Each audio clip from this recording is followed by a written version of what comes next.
What I want to say that is this is a process oriented storage control, like what we are trying to do here basically. So what exactly we are trying to do here is a complete put away means a complex put away, what we can say basically here. Like as of now, whatever the put away we have performed, it's only from the ZR zone, and then we have directly performed to the final destination bin, right? This is what we have performed basically. You got my thing? Hello? Yes. Can you Yeah. just maximize that one? Yes. Mm. Yeah. Is that Okay. okay? Yeah, fine. Yeah. So what we are trying to do here is from the staging area, means from this particular GR zone, we have directed the goods directly to your final put away. That's what we have seen so far. But now we are trying to discuss about the process called as a process oriented storage control. So what is that? Which is nothing but will in another way we'll call it as POSC basically. Okay. In EWM, the putaways, like the complex putaways or any kind of a storage controls, will happen in two different ways. One is POSC and the other one is LOSC. So layout oriented storage control and process oriented storage control. So once you have decided to take ahead with the process oriented storage control, what does that refers to? Basically, okay. So process-oriented storage control is a process where we will be having some certain steps which will be predefined earlier itself in a warehouse, telling that if I am receiving some X products into my warehouse or some Y products into my warehouse, I want a certain process to be determined. Whether it could be a deconsolidation or whether it could be a value-added services or whether it could be a quality inspection and the counting. Counting was not being supported now in the S4 system. That was been completely removed. So there are only three things. I'm sorry, two things. Okay. Even the quality integration as well. We are earlier it was to be independently. We used to work in the EWM system, but now this even started integrating with the QM system in the ERP. That's one thing. So that only two things which are independently where we can work in a warehouse is the deconsolidation and the other one is your value added services basically. Now, when I'm talking about a deconsolidation process, so we'll come about decon followed by the VAS and then followed by the this one. What do you say that? Goods, sorry, the quality inspection. So the very first thing is the deconsolidation. So what exactly this process and where do we use this process basically? So this can be used in any industries. Ideally, like you see it in automotive industries or in food processing, food beverage industries, and as well as in pharma, wherever it could be. So what exactly we do here is a products where we are receiving it in a mixed pallets or a multiple products coming up in a mixed pallets. Okay, and where we have to perform the put away for them in a different storage types as being it could be based on your product attributes you have decided to perform the put away in a different storage type. Okay, then that point of time what happens, we have to perform some actions like what we have to move that particular pallet to a specific place in a warehouse, and then we have to separate the X product and we have to separate the Y product, and then we will be deciding that X product will be going to a storage type and the Y product will be going to a B storage type. Okay, so that kind of a process, whatever we are trying to do here, that we'll call it as a deconsolidation process, guys. Okay, so most of the cases, what we do, if you take it in an example, like in the beverage industries mostly, like your vendor would be sending your Coke and your Pepsi in a single pallet. But if you try to perform the put away the entire pallet into the final destination bin, at the time of picking or at the time of put away, you doesn't know what kind of a bin types or what kind of a storage bin types that we would be using there. Basically, why? Because every storage bin type will be having different bin types and all. So for a specific vendor, you cannot maintain the bin types in your warehouse, ideally. That's for one reason.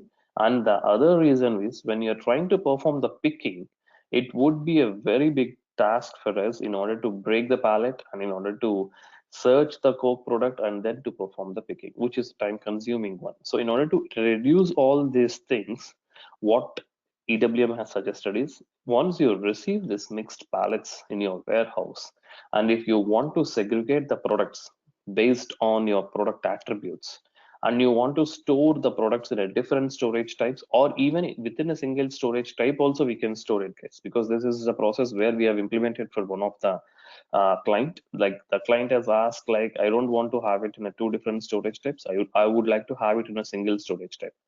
So even we can do that. Okay.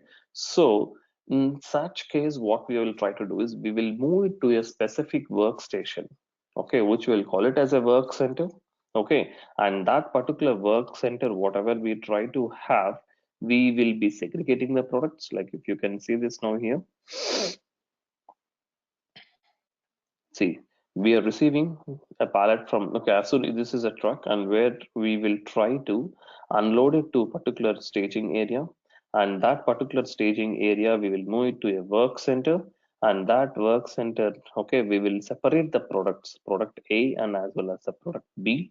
And this product A will be stored in a final storage type, and the product B will be stored in final storage type, a different one, ZK01 and ZK04. You're getting my point? So this is what the process, which we call it as a deconsolidation process, which is nothing but a process oriented storage control, basically. So this particular process will be defining or will be doing with a certain steps, as I said, and which will be predefined earlier. Like what we used to have, we will be having the steps of what OB01, sorry, O stands for outbound. It stands for IB01, which is the unloading task. And from IB01, we will be performing the IB02, which is the deconsolidation task. Okay. From the deconsolidation, we will perform the IB03, which is nothing but your final put away. You're getting my point? So these are the predefined steps which we will be defining in the system. Like whenever you're receiving some X product, which we already know that this product will be receiving from so and so vendor, and we already know that. You're getting my point, guys? Hello? Yes, yes, yes. Go. Yeah. Hmm. So that is the process which we call it as a deconsolidation process, guys. Okay. Any other questions?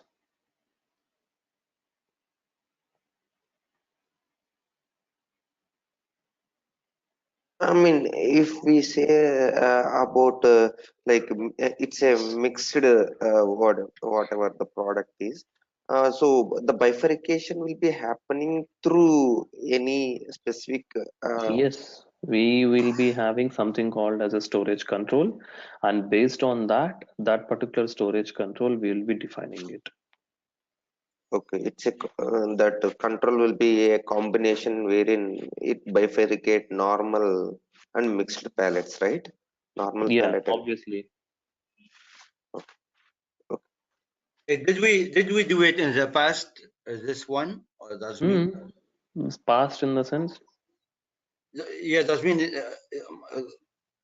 most of the client they like it, they appreciate it. Ah, yeah, we have this implemented to many clients. It's not like sudden. Yeah, that's what I'm telling you, right? We have given this to automobile industries, and we have used this in retail industries also. We have used this many places. Okay, okay, great. Yeah, yeah. Okay. Yeah, okay. Okay, then. Any other questions, guys?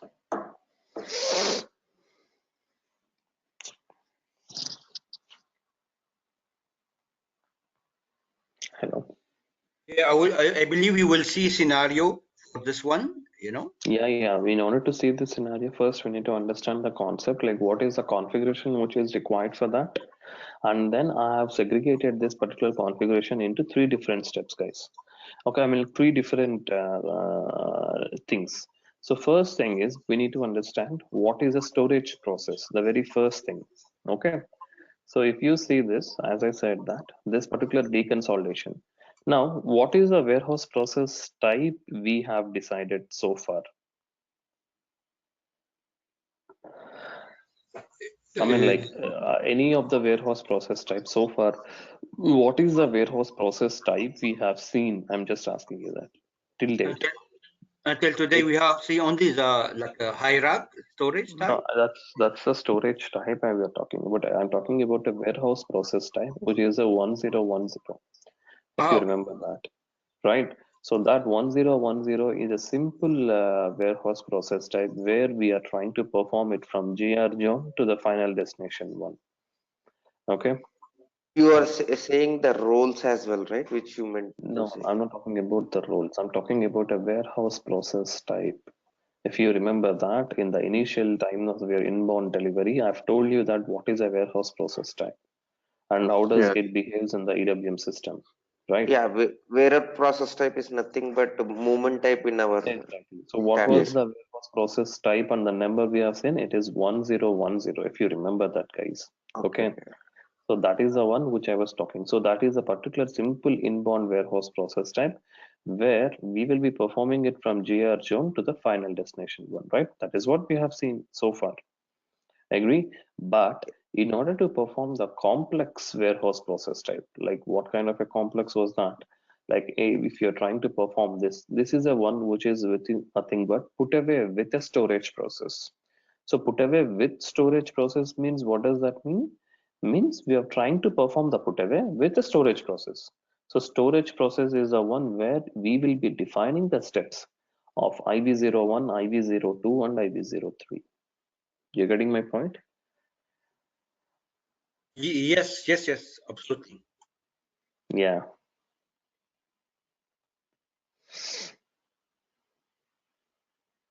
Any questions here, guys? Not yet. Nothing. Yeah. So now if you see this, these are the steps. Okay, there are two things, which is internal step and external step. I'll come back to that later. But as of now, just focus on the steps like what? IB01 for unloading, IB02 for the decon, and IB03 for the final one. You're getting my point? Yes, sir. Which is an unloading and which is a deconsolidation and which is a final destination one. Okay. Okay, so here this is something called as a storage process, which I'll be defining over here. Okay, so today I'm just only trying to give you an overview, and from tomorrow and maybe day after, I mean like Saturdays and Sundays, we will try to configure this, and then we will have the complete overview of this, guys. Okay, No, this is POSC or SOSC? this The is problem. POSC only. Okay, right.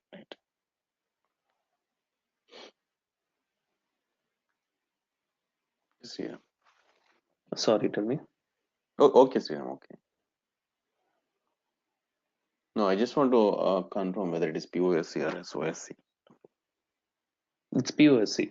That's what I said. Okay. Now, after the completion of the POSC of both inbound and outbound, then we'll be doing it for the LOSC one. Okay. Okay.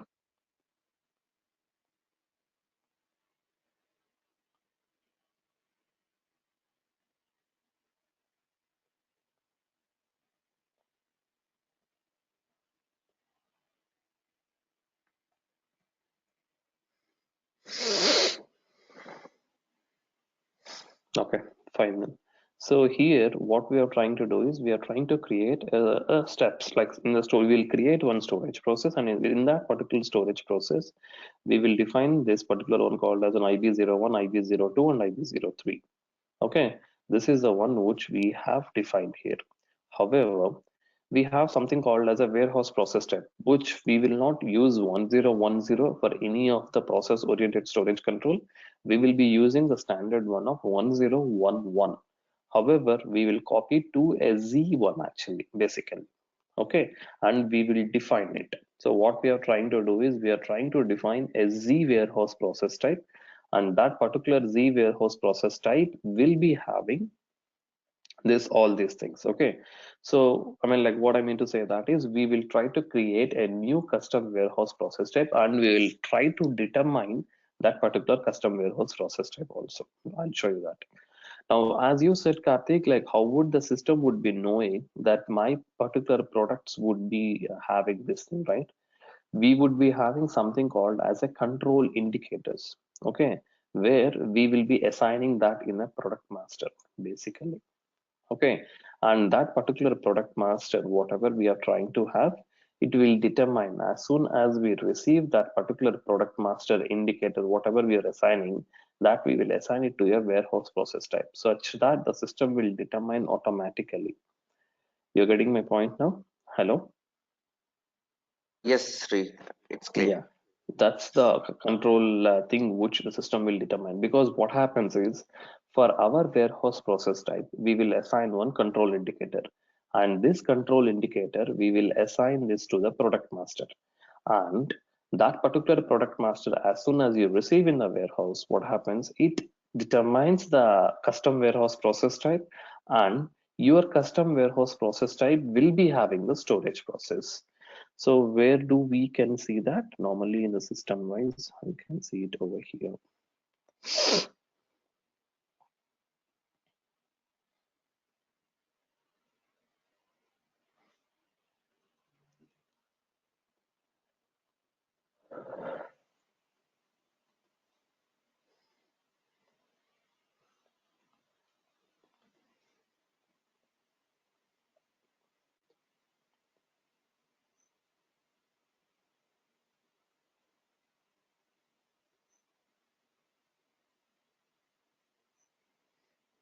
Okay. Cross settings, warehouse task, define warehouse process type. So in this particular warehouse process type, what is the warehouse process type? WM46, right? So 1011. Okay. In this particular 1011, basically that's a standard one, where if you see we have know what is an activity. We have seen in 1010. Because of this one, we'll be creating this activity areas and all these things. And the warehouse process category, this is the most important thing again. Why? Because each and every warehouse process type will be segregated by these categories only. If you're performing the inbound, it should be always one, and the activity should be put away. That's the reason we always create an activity area assignment, and we will assign it to a particular storage bins and all. Okay, the same way we will have it for stock removal, internal warehouse movement, and posting change. That's one thing. Okay. However, the other thing is, you see this here, there is something called as a storage process here, guys. No, so means, what does that mean? That particular storage process, we will define the steps here. Okay. So what is that I mean to say here is, like, if I go to this particular process oriented storage control here, I have something called as a storage process here. You see that? Maybe I'll take one of the standard one, 001. Okay. In this particular 0001 INB1, assign storage process step. Here, if you see this IB01 CNT quality inspection, IB02 and IB03. Okay, you see that. So what is that refers to here? IB01 is the one which we have seeing it for the unloading one. Counting, as I said, it's a counting one. Quality inspection, IB02 and IB03. So as of now, we are trying to discuss only about these three things. Okay, IB01, IB02 and IB03. You're getting my point? Yes, sir. Yeah. So what we try to do is we will define one storage process, such as maybe ZINB or whatever, and that particular storage process, whatever is there, we will assign it to the warehouse process type. And that warehouse process type will be assigned to a control indicator. And that control indicator will be assigned to the product master, such that the system will be determining the put away with the storage process here. Are we clear now what I'm trying to say here? So what happens here, every time whenever we receive, maybe an example, like we have a product of X or Y, okay, this we have assigned a control indicator of what, maybe S1. And the same way for our warehouse WM46, like we have defined Z011, and for that Z011 we have assigned the storage process of INB1, where it consists of the steps. INB1 should have the steps of IB01, IB02, and IB03, right? These are the ones which we have defined the steps like of IB01, IB02, and IB03, basically. So what we are trying to do here, this particular Z011 also will be assigned to the steps of what S1 means. As soon as I receive my products in my warehouse, the system will determine S1. So S1 is having the warehouse process type of Z011, and that particular storage Z011 is having the storage process of INB1. You're getting my point? Hello. Yes. Yes. Yeah. So that is what the concept, what we have in this complex Putaway, guys. Okay. So why are we trying to do this particular scenario? Why? Because in order to have a track, basically, like for each and everything, if you see that, like we would like to track the products at any point of time, so that the system will tell you the real-time information, like where exactly the product is, whether it could be at the GR zone, or whether it could be at a work center, or whether it is somewhere at the resource, or whether it is at the final put away, or maybe whether it is still at the truck which is not yet unloaded, such that whenever we track our products, or whenever we track the system in your systems, basically it will try to give you the each and every information. Because of that, what we do is we have a multiple configurations to be required over here. Clear so far? Hello. Clear. Yeah, it's clear. Now there Yes. is an other thing, which the most important thing which we need to understand here is, for a particular process oriented storage control, handling units are mandatory. That's one thing, guys. Okay, you always have to remember that handling units are always mandatory for the process oriented storage control. Getting my point? Yes, does mean we cannot do this process without handling unit at all. So Right? without the handling units, you cannot perform this particular process oriented storage control. So handling units are mandatory for this. And Okay. top of that, this particular deconsolidation, whatever we are trying to see here, this can be achieved only, what I mean to say that is, with two or more products. What I mean to say, you're getting my point? What I mean to say that two or more products means there is no point if you're trying to deconsolidate for a single product. You're getting me? Yeah, absolutely. It is logic. Yes. Yeah. So if it is with the two or more products only, this deconsolidation will be applicable. On top of that, this is only limited to the inbound process. If not, you can use it for your internal operations, or you can use it for your inbound, but outbound, we don't have the deconsolidation one. Just remember that, guys. Okay. This is only restricted to the inbound, or if not the internal as well. On top of that, it is only for two or more products. That's it. Simple thing. If it is for a single product, why do we require a deconsolidation one there? Agree? Yeah, of course. I mean, there might be in business case wherein a single pallet may have a single Mm. product, and Mm. I want to send it to unload. I mean, I want to probably that material is coming from some other warehouse, but again I Mm. need to transit it along with my few things to other warehouse. So there might be this process which comes up, right? No, no. In that case, we can simply pack this in the staging area itself, like what we have done yesterday, right? Okay, Yeah. fine. It's not required to move it to a specific work center, and then it's not required to have some kind of this activities and all these things, right? Which is not required.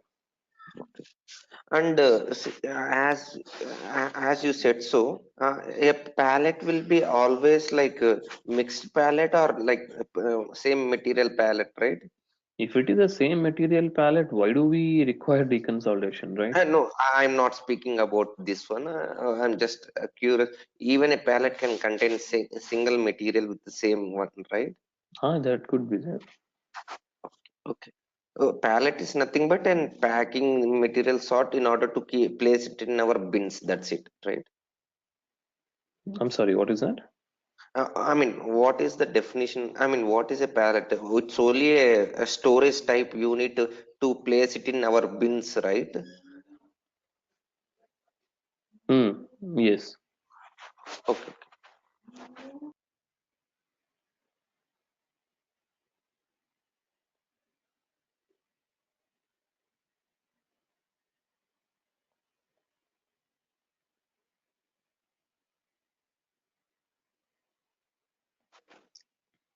Thanks, Rhythm. I mean, we are in the call, right? Yeah. I'm there. Just okay. Any other questions here? Nothing from my end. No, yeah, Sri.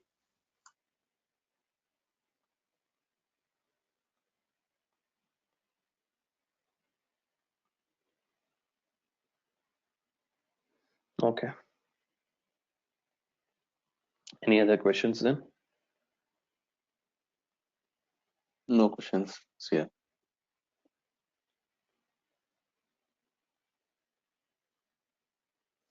Okay, so now we have the configuration which we see here, like a lot of configurations here. I've segregated this particular configuration into three different steps, like set 1 and set 2 and set 3. This is the one which we will be configuring it. Maybe it takes at least 2 sessions to configure set 1, set 2, and as well as set 3. Okay, maybe in 2 sessions we will be updating it, maybe tomorrow and day after. Okay, so here if you see this, we will be having to require two different materials, as I said. Okay, hello. Yes, absolutely. Yeah. So we require two different storage types, and obviously each storage type requires a particular bins. Why? Because we have to have the bins for them. And then we'll be creating one storage process, like what IB01, IB02, and IB03, which is this one. And then we have something called as a process indicator, which we are supposed to define that. Why? Because that particular process indicator will be assigned to your product master first thing, and then we will have something called as a warehouse process type. This particular warehouse process type is this one, and that we will be assigning it to a storage process basically. And that storage process will be assigning, will be having the steps of what IB01, IB02, and IB03. You're getting my point? Hello? And however, this warehouse process type will be assigning the storage process and as well as to our warehouse process type. And obviously we require the strategies as well. Why? Because we need to have the products to be searched, their storage types automatically.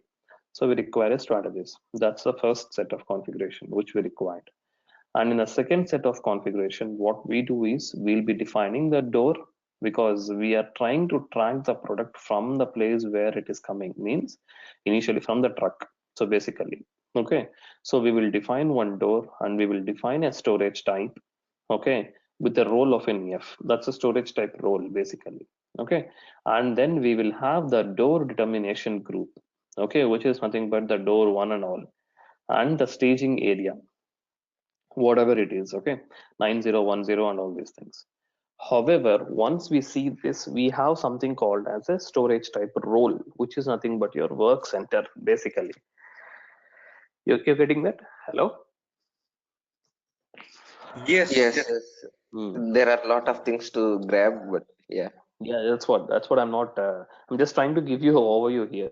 I'm not configuring everything on today itself. So, and then we have a work center, assigning the work center, and after that we have the step 3 configuration, which is your activity area deconsolidation and sorting the bins. So each and everything we will go step by step and bit slow, don't worry. And then I'll try to make you understand what is the significance of each and everything, such that you'll understand what is the purpose of having this configurations in the system. Okay, that's the reason Sure. I'm not trying to give you everything on today itself. So we'll just have the overview of this process, which we will configure. Okay, what about the availability for tomorrow and day after, guys? I'm not sure. Are we okay to go ahead or not? Uh, My ad is okay. Yes. I will be available, Mohan. Okay, I'll check with Naveen, and if he says yes, we'll go ahead with the same time, because we we missed 2 sessions in the weekdays, right? So I thought of covering that today. I mean, like in the weekend. That's the reason. So we'll try to, I'll check with Naveen and then we'll proceed ahead with these two things. Okay. Okay. Yeah. Okay. Yeah, what happened? Any issues with that, Karthik? I mean, I have an issue on Saturday, but I mean, I can manage. I will try to manage. Oh, Okay. you let me know if in case I'll not No, wake early in the morning. I'll sleep at least. no. It's not like that. Yeah, Because for me, definitely. it would be somewhere around 4 o'clock for me. That's the reason. Yeah. Understood. I will be available for sure. No problem. Okay. If not, I'll have it because last time I've tried, but the server was down and it went off like that last week. We was not able to connect for last week actually. Yeah, fine. No problem. Yeah. I will be available. I mean, I will So alter my plan accordingly. That's it. yeah, no problem.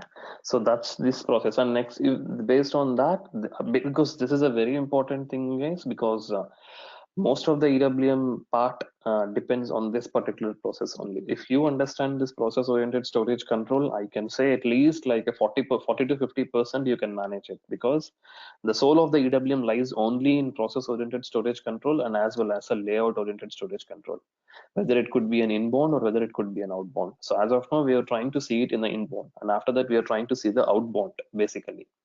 So the majority of the processes, whatever we deal in the real time or wherever, the rest of the process like physical inventory, we knew like how a physical inventory works in the systems, because we've seen it from the MM and WM as well.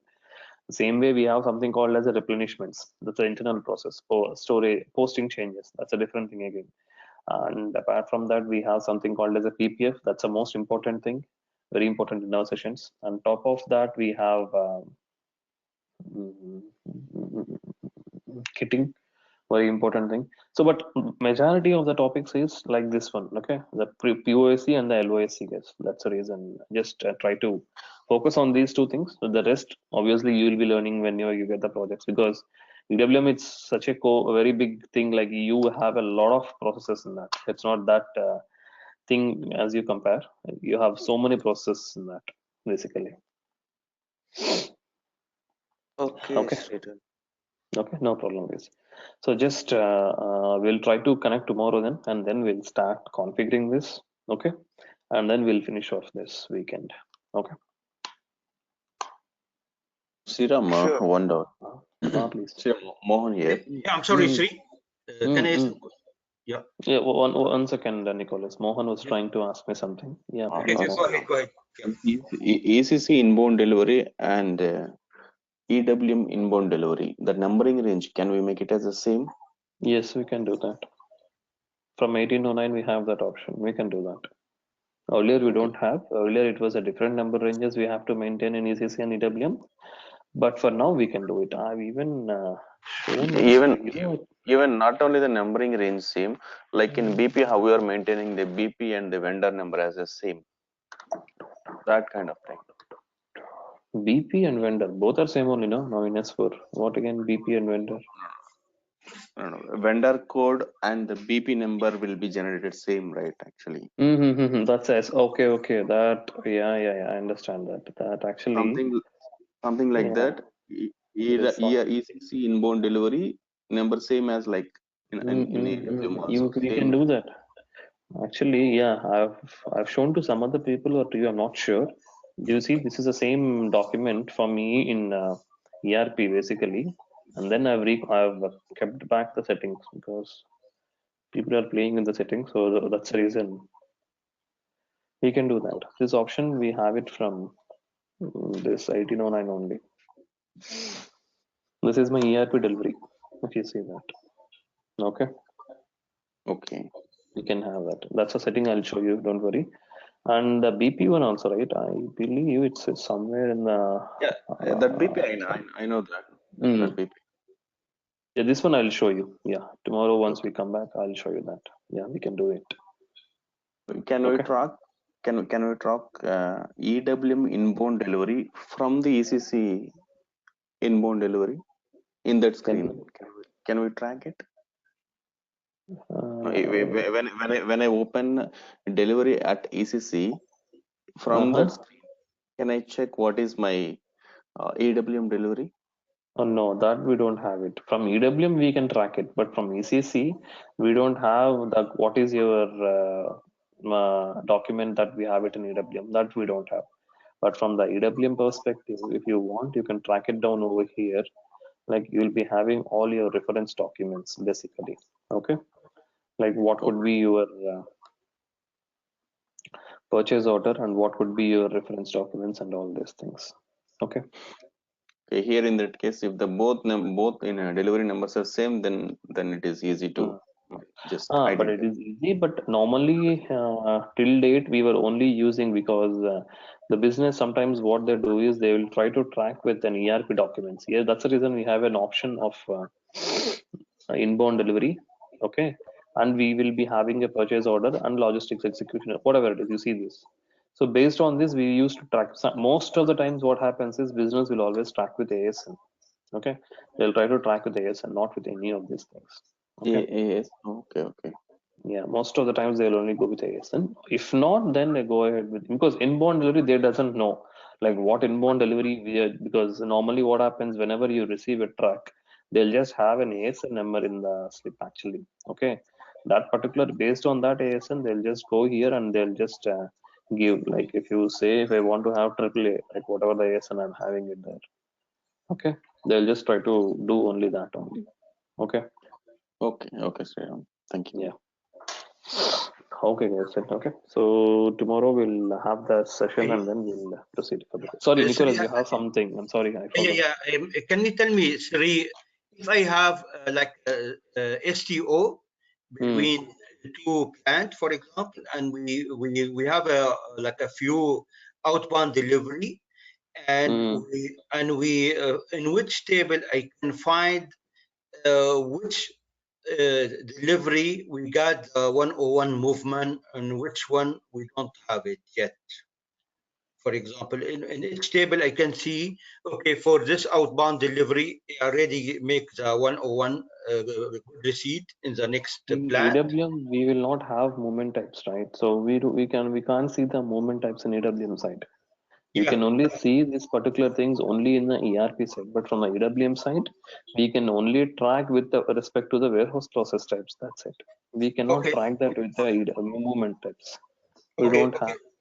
okay, perfect. But what about the ERP? Which table we can track this one if it is ERP? That I have no idea as of now. Maybe you can. That would be the standard tables only, right? If it is an STO or whatever it is, it would be there at a standard tables only. But EWM side, we will not have that option at all. So you don't have to worry about that. Yeah, perfect. Okay, no problem. But I was looking Yeah. for my application. I try to remember because we are doing S4HANA, but we are not doing EWM. So only I'll try to see in which table I can track It would the. be the standard one only. Okay, the standard purchase order table is somewhere you can track it down there. You'll be having it there itself. But in EWM, we cannot see this option. Yeah, I agree with you because we don't have the 101 movement. Yes, Yeah. okay, no problem. So But we'll not. you don't know by heart this table. Is that Yeah, MSIG? Is it MSIG or not? Not MSIG. could be, I guess. I'm not sure really, suddenly. Okay, okay, no problem. Okay. Yeah. Okay, maybe somebody in the call knows this table guy or not. No? Maybe Mohan or anyone? Any idea? I didn't get this question actually. He was asking you the STO tables actually. Any idea like what is the STO tables? I was just asking. I don't think so. There are any tables for Hmm. especially for STOs. We generally track it based on, I mean, the document types and supplying plant and receiving plants in our That's what because EKKO standard table. Which table? EKKO, right? Mohan, correct me if I am wrong. KKO, it is the table, the header of the purchase order. Is that right? that's the purchasing Yes. order. Yeah. But obviously for STO, even I believe that there is no standard specific tables for STO. You know, I didn't heard about it actually. Okay, okay, no problem. Okay, Yeah. okay, no problem. Let me see. Thank you, sir. Okay, I Okay appreciate then. it. Thanks a lot. Okay guys then. Okay. Bye. Sure then. Bye. Bye. Have a good day. Bye bye. Thank you. Bye bye. Right.